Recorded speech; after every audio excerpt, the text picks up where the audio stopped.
ஆண்டவர் இயேசு கிறிஸ்துவில் என் பிரியமான சகோதர சகோதரிகளே, அன்பான குழந்தைகளே, சிறு பிள்ளைகள் அப்பா அம்மா வாங்கி கொடுக்கிற பொம்மைகளை மிக மிக பத்திரமாக பாதுகாத்து கொண்டிருக்கிறார்கள்.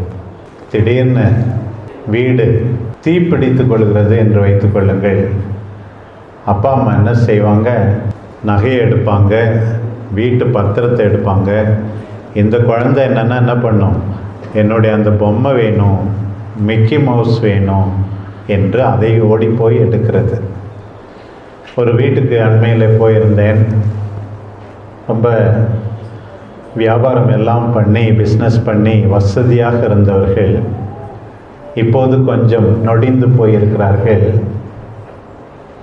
அப்போ அந்த கணவர் சொன்னார், சாமி, நிறைய பணம் இருந்தது கொஞ்சம் வருஷத்துக்கு முன்னாடி. ஆனால் என்னுடைய மனைவி என்ன செய்வாங்க தெரியுமா?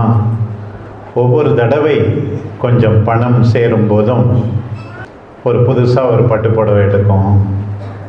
அட்லீஸ்ட் நகை வாங்கி வச்சுருந்தா கூட இப்போ விற்றுட்டு நாங்கள் கடனை அடைச்சிருக்கலாம். அந்த அம்மா கிட்ட கேட்டேன் நான், ஏம்மா இப்படி செஞ்ச? இல்லை சாமி, எனக்கு மாதத்துக்கு ஒரு புடவை எடுத்தால் தான், ஒரு சாரி எடுத்தால் தான் எனக்கு நிம்மதியாக இருக்கும். அது என்னுடைய பலகீனம் அப்படின்னு சொல்லிச்சு. நான் சொன்னேன், அவ்வளோ பணம் வச்சுருந்தீங்க, 2 இடம் வாங்கி போட்டிருந்துருக்கலாம், அல்லது நகை இருந்திருக்கும், இப்போ எந்த கஷ்டமுமே இல்லாமல் இருந்திருக்கலாம். இப்போ அலமாரியில் ஃபுல்லாக எல்லா விதமான ட்ரெஸ், விதவிதமான ட்ரெஸ். என்னால் என்ன பிரயோசனம்? உங்களுடைய கடனை அடைக்க முடியுமா அப்படின்னு கேட்டேன் நான். வாழ்க்கையில் எது முக்கியம் எது முக்கியம் இல்லை அப்படின்னு தெரியாமல் வீணாக்கிடுறோம் வாழ்க்கையை. சிறு பிள்ளையாக இருக்கும்போது நல்லா படிக்கணும், வாழ்க்கையில் முன்னேறணும், காலையில் சீக்கிரம் எழுந்திரிக்கணும், ஜெபிக்கணும், படிக்கணும், ஒரு நல்ல வேலைக்கு வரணும்.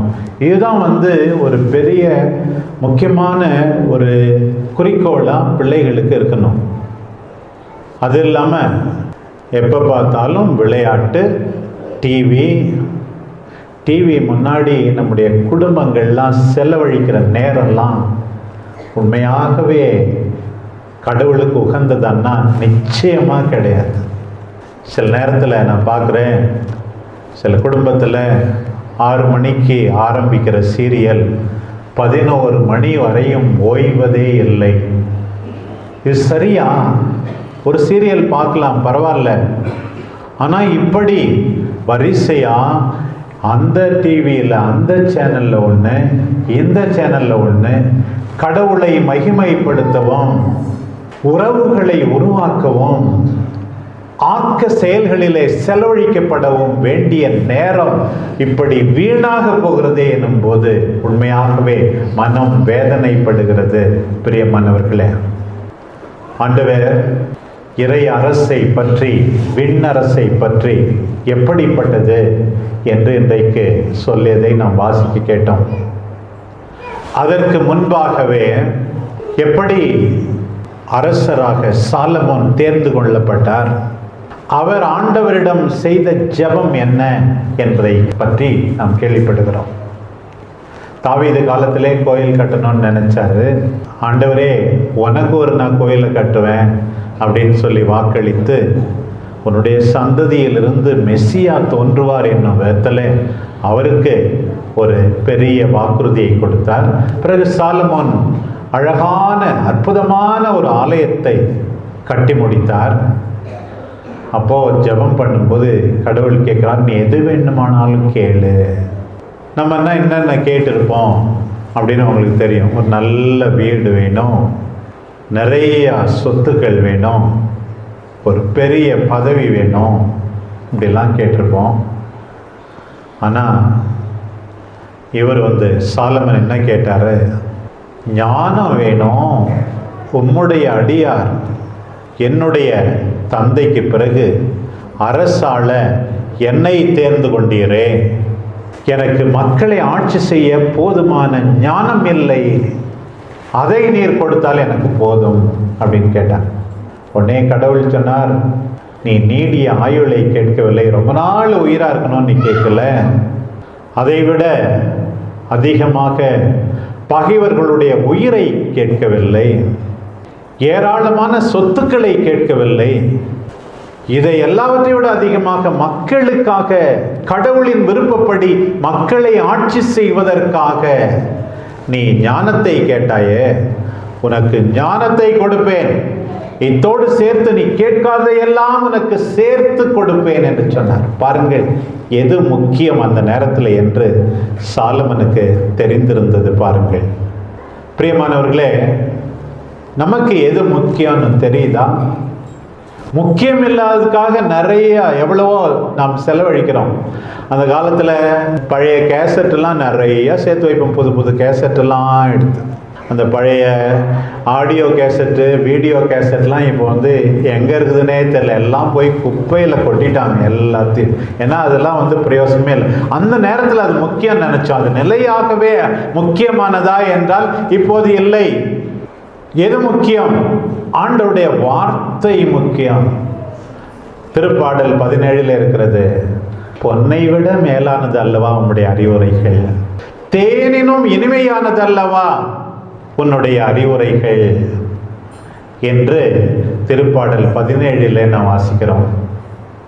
பவுலடியார் சொல்லுகிறார், பிலிப்பியருக்கு எழுதிய திருமுகம் 3ஆம் அதிகாரத்தில், நான் பெரிய பரிசேயனாக இருந்தேன், எல்லா விதமான ஞானத்தையும் சட்டங்களையும் கற்று தெளிந்தேன், இப்போது ஆண்டவர் இயேசு என்னை ஆட்கொண்டார், ஆண்டவர் இயேசுவை அறிதலாக்கிய ஒப்பற்ற செல்வத்தின் முன் எல்லாவற்றையும் குப்பை என்று கருதுகிறேன். பிலிப்பியருக்கு எழுதிய திருமுகம் 3ஆம் அதிகாரத்தை வாசித்து பாருங்கள். எல்லாம் குப்பை, எல்லா சொத்துக்களும் குப்பை. ஆண்டவர் இயேசுவின் முன்னாடி எதுவுமே ஒன்றுமில்லை. இதை நீங்கள் உணர்ந்து கொள்ள வேண்டும் பிரியமானவர்களே, நானும் உணர்ந்து கொள்ள வேண்டும். ஆண்டவர் முன்னாடி எல்லாம் ரப்பிஷ், டஸ்ட். ஆண்டவர் தான் எல்லாம். அவருக்காக நான் எல்லாவற்றையும் நான் விட்டுவிட தயாராக இருக்கிறேன். பிரியமானவர்களே, ஆண்டவர் இத்தகைய ஒரு புரிதலுக்கு தான் இன்றைக்கு உங்களை அழைக்கிறார். பாருங்கள், ஆண்டவர் சொன்ன ஓமைகளை பாருங்கள். குறிப்பாக முதல் 2 ஓமை இன்னைக்கு சொன்னது, ஒரு மனுஷன் நிலத்தில் ஏரோட்டிகிட்டு இருக்கிறான், திடீர்னு தட்டுப்படுது ஒரு புதையல். அந்த காலத்தில் பேங்க் இல்லை, யாருன்னா பொருளை, அதுவும் விலை உயர்ந்த பொருளை பாதுகாக்க வேண்டும் என்றால் அவர்கள் எப்போதுமே என்ன செஞ்சாங்க, யாருக்கும் தெரியாத எங்கேயாவது ஒரு இடத்துல போய் புதைச்சி வச்சிருந்தாங்க. சரி, இதை தனக்கு சொந்தமான என்ன பண்ணுறது, இது அவனுடைய நிலம் இல்லை, எப்படியாவது இந்த புதையல் தனக்கு தேவைப்பட வேண்டும் என்பதற்காக இவன் என்ன செய்கிறான்னா, கண்டுபிடிச்ச புதையலை அப்படியே மூடிடுறான். மூடிட்டு என்ன செய்கிறான், போய் தனக்கு இருந்தது எல்லாத்தையும் விற்றுட்டு அந்த நிலத்தை வாங்கிக்கிட்டா இனிமேல் யாரும் அவங்ககிட்ட வர முடியாது கிட்ட. அந்த நிலத்தை சொந்தமாக்கிறான். நிலத்தை எதுக்காக சொந்தமாக்கிக்கிறான்? அந்த நிலத்தில் இருக்கிற புதையல் தனக்கு சொந்தமாக்கியிருக்கோன்னு சொல்லு. இதில் என்னன்னா, அவனா தேடலை, திடீர்னு வந்துச்சு. இப்போ நம்மள நிறைய பேருக்கு நம்ம ஆண்டவரை தேடல. என்னாச்சு? கடவுளிடமிருந்து வருகிறது, பெற்றோரிடமிருந்து வந்தது நம்முடைய நம்பிக்கை. நாம தேடி ஆண்டவரை பல நேரத்தில் கண்டுபிடிக்கல. நம்மள பல பேர் எல்லாத்தையும் விட்டுட்டு கண்டுபிடிச்சது தனக்கு சொந்தமாகணும்னு சொல்லி மற்றதெல்லாம் குப்பை என்று கருதுகிறானே அந்த மனிதன். எல்லாவற்றையும் இழக்க தயாராகிறானே, அதை சொந்தமாக்கி கொள்ளுகிறானே. அதுபோல நீங்கள் விண்ணரசை தேடுகிறீர்களா? ஆண்டவருடைய விருப்பத்தை தேடுகிறீர்களா? ஆண்டவரை பற்றி கொள்ள தயாராயிருக்கிறீர்களா என்று ஆண்டவர் நம்மை பார்த்து கேட்கிறார். பாருங்க. ரெண்டாவது, இன்னொரு மனுஷன் தேடுகிறான். அவனுக்கு முத்துக்கள்லாம் ரொம்ப பிடிக்கும், பேர்ல்ஸ். இந்த காலத்தில் டைமண்ட் நிறைய பேருக்கு அதிக விலையாக இருக்கிற மாதிரி, அல்லது விலை உயர்ந்த மாணிக்க கற்கள். இவன் முத்து வியாபாரி. ஒரு முத்து வாங்கிறது, பேர்ல்ஸ் வாங்கிறது, பேர்ல்ஸ் வைக்கிறது, அப்படிதான். இவன் ஊர் ஊரா போய் நல்ல பெஸ்ட் பேர்ல் முத்தை தேடுகிறான், தேடி கண்டுபிடிக்கிறான். கண்டுபிடிச்ச உடனே என்ன செய்யறான்? அதை வாங்குறான். மீதி இருந்த வாழ்நாள் வரை சேர்த்து வைத்திருந்த எல்லா சொத்துக்களையும் விற்று விடுகிறான். பாருங்க, அந்த ஒரு விலை உயர்ந்த முத்துக்காக. எதுக்கு? அதை பின்னாடி அவன் விற்றான் என்றால் பல கோடி பொருள். அதற்காக, இந்த விலை உயர்ந்த ஒரு முத்தை கண்டுபிடித்ததற்காக மீதி எல்லாவற்றையுமே இழக்க தயாராகி விடுகிறான். ஆண்டவர் தான் விலை உயர்ந்த முத்து, ஆண்டவர் தான் அந்த புதையல். இதை நீங்கள் உணர்ந்து கொள்ளுங்கள். எல்லாவற்றையும் இழந்துவிட தயாராயிருங்கள். எப்படி திருத்தூதர்கள் அப்போஸ்தலர் அழைக்கப்பட்டார்கள் என்பதை பற்றி நாம் பார்க்கும்போது நமக்கு தெரியுது. அவங்க மீன் பிடிச்சிட்டு இருந்தாங்க. உடனே மீனை விட்டுட்டு, வலையை விட்டுட்டு, அப்பா அம்மா விட்டுட்டு ஆண்டவர் வான உடனே ஆண்டவர் பின்னாடி வந்தாங்க. மத்தேயு சுங்கத்துறையில் வரி வசூலித்து கொண்டிருந்தார்.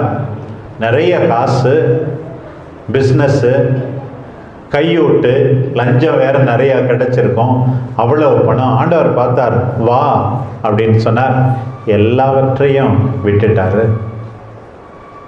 சக்கேயு கூட ஒரு பெரிய பணக்காரனா இருந்தான். ஆண்டவரை பார்க்க நினைத்தான். ஆண்டவர் அவனை பார்க்க போனார். ஆண்டவரை பார்த்த உடனே இது வரைக்கும் சேர்த்து வச்சிருந்த பணத்து மேல ஆசையே கிடையாது.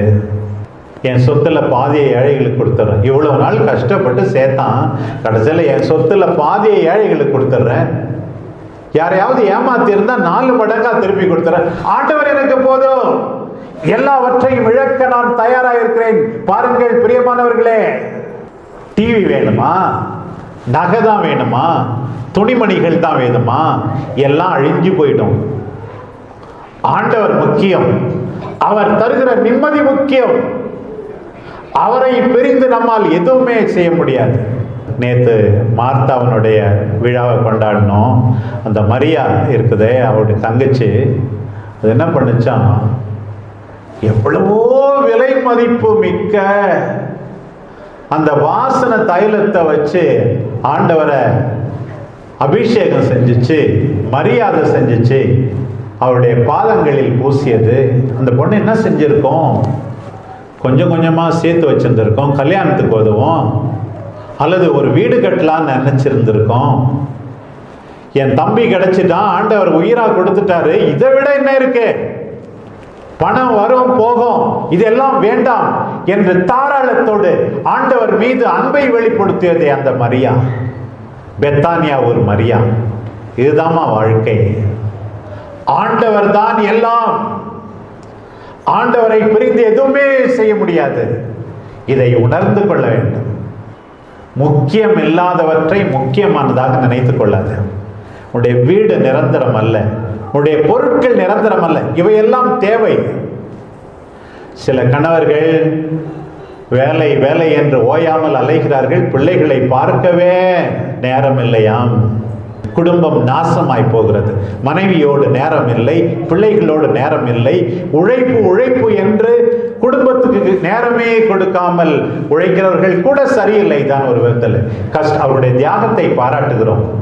எல்லாத்தையும் விட கடவுள் முக்கியம். இன்னும் சில பேருக்கு கோயிலுக்கு வர நேரம் இல்லை, காலையில் ஜெபிக்க நேரம் இல்லை, ஆண்டவருடைய வார்த்தையை கேட்க நேரம் இல்லை. ஆண்டவருக்கு நேரம் இல்லை என்று உலக வேலைக்காக, உலக சந்தோஷத்துக்காக மட்டும் நீ நேரத்தை செலவழித்துக் கொண்டே இருந்தால் நிம்மதி இல்லை. உடல்நிலை கெட்டு போகிறது, மனம் கெட்டு போகிறது. நிம்மதி வேண்டுமென்றால் ஆண்டவரை பற்றிக்கொள்.